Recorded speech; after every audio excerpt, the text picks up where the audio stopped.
because we are misleading people by telling them that it is a tax. It is not a tax. It is a saving. It is a saving and a contribution towards owning a home, right? It is not a tax.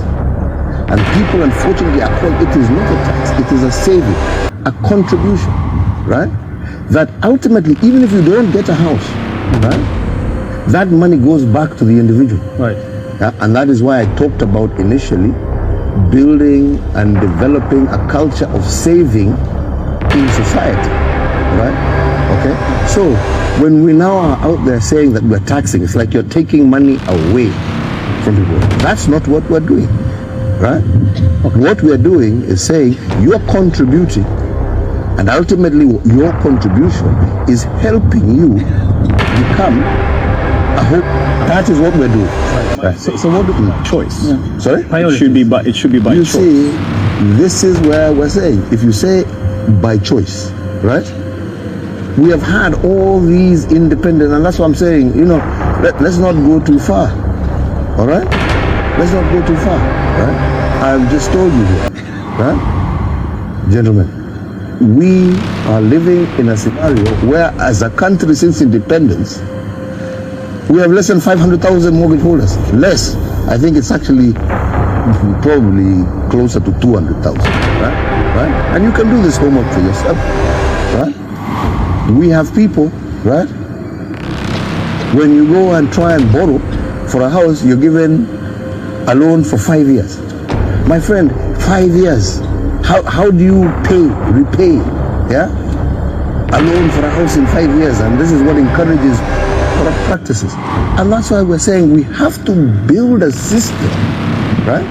Culture. Where somebody, and a culture, where somebody is able to say, look, I know I can borrow for 20 years because I know, nimetoka shule, nimepata kazi, I have 20, 30 years of work life, right? Then I can have an affordable mortgage, right? Now, if government doesn't get involved in that process, if all Kenyans don't get involved in that process, we continue with this system that becomes exorbitant. And that is why you don't have affordable housing in the country, right? So you need to actually look as to where we are coming from and where we are trying to go to. Yeah? And what we're trying to say is that if we want Kenyans to be homeowners, we must develop and build products, right, that actually make that possible. Right?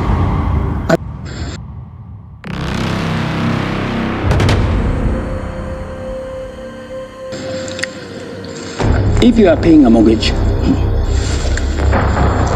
nothing stops you as somebody who is employed. Yeah. Number one, contributing to this fund, because it is not a tax. It is your money. What you are doing, you are playing your patriotic duty, because out there we have millions of young people who get out of school every year. It is our responsibility, me and you. Why is it our responsibility? Because they are the taxpayers that end up paying our salaries, right? And it is our duty also to see how we can help them in a small way. And you have said correctly that their problem is employment. Precisely. That's why I'm saying these 5 million characters, our children, you know, getting out of school.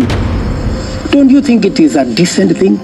Don't you think it is the right thing to participate in an exercise that helps our country, our young people, instead of engaging in crime, in abuse of drugs, to be part, to get a job? By the way,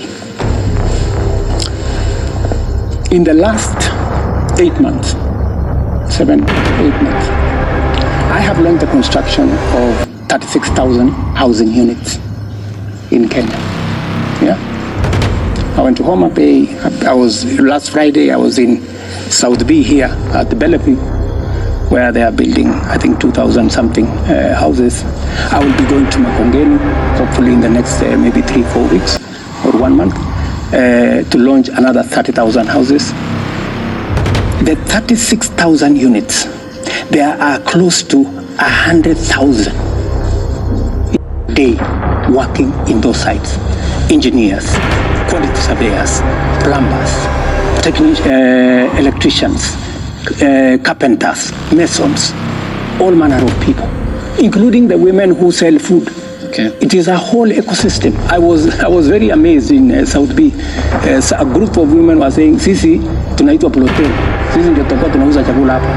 Bwana President, tunataka uhakikisha kwamba hii watu wasilete watu wengine. Because you see, it is a whole ecosystem. And I want to ask my countrymen and women, those of us who are employed, please, let us not hold in contempt those who don't have jobs or those who are not. You say it's not. What is it? Now, it is a contribution you are making, because if it was a tax, tax, it goes one way. You never get it. This is not a tax. Okay, why guys? It is your money. Okay, why then, Mr. President, if it's not a tax, if that bill hypothetically says passed by the National Assembly, it's legally binding? Yeah, of course. It's not a tax, you said. It is not a tax. Would I contribute? And if I don't want? That's what the law says. But why are you passing it? Yeah, the question I am asking you is, are you saying, Abdi, that you don't think it is your business to contribute to the employment of the unemployed Kenyans? Okay, it's the responsibility. It is not your business. Okay, hang on, Mr. President. Who is Kenyan government? Kenyan government is me and you. Hang on, Mr. President. You saw the mandate of the Kenyan people. Exactly. There is a represent. We can't represent all of us. Yes. I worked hard for my money. Yes. You said it's not tax, but there is a bill in Parliament. If it's passed, it's legally binding. Why would I make a contribution for others to?